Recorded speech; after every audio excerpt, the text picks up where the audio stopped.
Hello students, आप सभी का स्वागत है ध्यानी क्लासेस में। अगर आप पहली बार चैनल पे आए हैं तो चैनल को लाइक, शेयर एंड सब्सक्राइब जरूर करना। आज की वीडियो में हम क्लास 9th की बीहिव बुक से poem no men are foreign की समरी कवर करेंगे विद ट्रांसलेशन इन हिंदी। तो चलिए स्टार्ट करते हैं।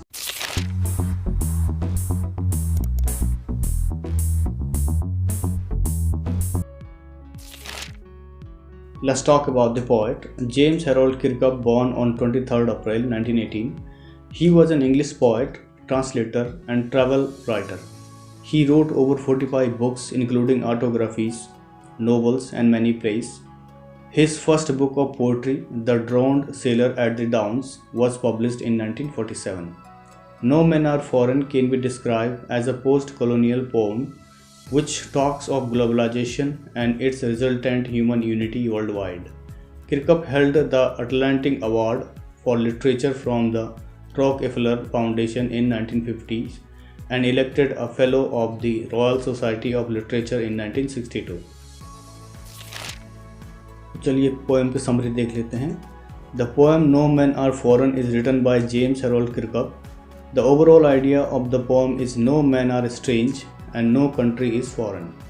The poet focuses on brotherhood and humanity and tells us that people should not be judged on the basis of external appearance such as thoughts, religion and region etc. He also talks about human beings and the earth are the same. So No Men Are Foreign James Harold Kirkup द्वारा लिखी गई बहुत प्रसिद्ध कविता है और इस poem में कवि कहता है कि कोई भी इंसान एक दूसरे से अलग नहीं है और ना ही कोई देश विदेशी है इस धरती पर। इसके साथ साथ कवि भाईचारे और मानवता पर भी प्रकाश डालता है और कहता है लोगों को एक दूसरे के बाहरी रूप को देखकर जैसे विचार, धर्म और कर्म क्षेत्र इत्यादि के आधार पर अपनी अवधारणा नहीं बनानी चाहिए। और कविता के माध्यम से कहता है मनुष्य और धरती एक समान है। The poet attacks on human-made discrimination among them and focuses on the neutral nature of God who has given every corner of land on the earth with many resources such as air, sun or water and especially beautiful place to live. He says that God didn't create the limitations and this shows that our happiness are given by God but griefs are made by human. तो यहाँ पर कवि कविता के माध्यम से मानव निर्मित भेदभावों पर नज़र डालता है और कहता है ईश्वर ने मानव जाति को रहने के लिए धरती पर बहुत सारी सुविधाएं दी हैं जैसे हवा, पानी, पेड़ पौधे, भोजन इत्यादि और वो भी बिना किसी प्रावधानों के। और कहता है ईश्वर ने हमें प्रकृति के रूप में ढेर सारी खुशियां भी दी हैं मगर जितने भी दुख इंसान को मिलते हैं उसके जीवन में वो उसके खुद के बनाए हुए होते हैं। He also point out during winter and war each living beings on the planet suffers equally.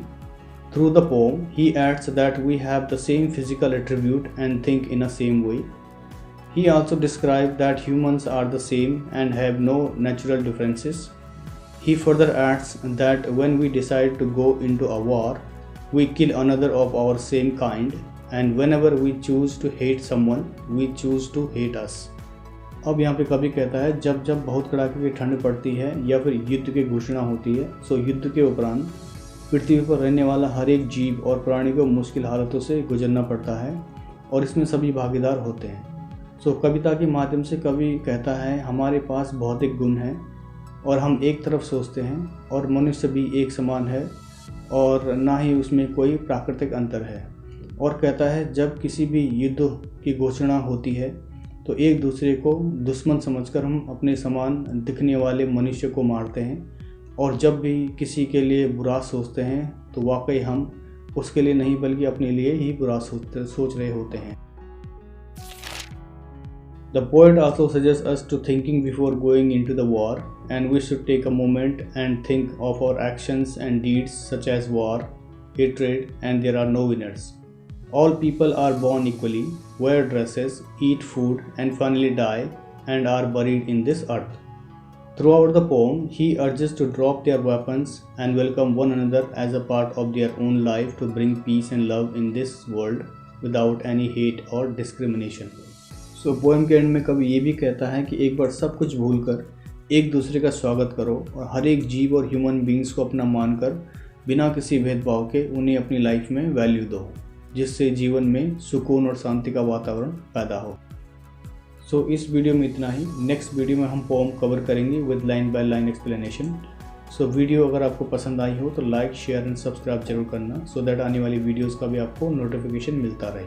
So thank you so much for watching once again. Stay safe, stay healthy.